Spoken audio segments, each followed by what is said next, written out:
জনপ্ৰিয় অভিনেতা জয়ন্ত দাসৰ অৱস্থা সংকটজনক আৰু এই কথা জনালে স্বয়ং তেওঁৰ পত্নীয়ে।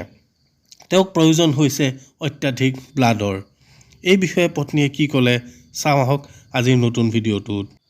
নমস্কাৰ বন্ধু বান্ধৱীসকল, স্বাগতম জনাইছোঁ ঋষি এণ্ড অমনি চেনেলৰ এটা নতুন ভিডিঅ'লৈ। জয়ন্ত দাসৰ পত্নীৰ ভাষ্য শুনাৰ আগতে এবাৰ সকলোৱে প্ৰাৰ্থনা কৰোঁ আহক যাতে জনপ্ৰিয় অভিনেতাজন পুনৰ আমাৰ মাজলৈ সুস্থ হৈ ঘূৰি আহিব পাৰে আৰু তেওঁৰ যাতে সুন্দৰ সুন্দৰ অভিনয় আমি পুনৰ উপভোগ কৰিব পাৰোঁ। এতিয়া শুনো আহক জয়ন্ত দাসৰ পত্নীয়ে তেওঁৰ স্বাস্থ্যৰ বিষয়ে কি বুলি ক'লে। পৰহি ৰাতিৰ পৰা আছে, পৰহি ৰাতি লৈ আহিছিলোঁ, পেটৰ বিষ হৈছিলে খুব বেছি। তাৰ আগতে অলপ চিকিৎসা চলি আছিলে ইয়াতে হস্পিটেলত। তাৰ লিভাৰৰ প্ৰব্লেম হৈছে অলপ বেছিকৈ।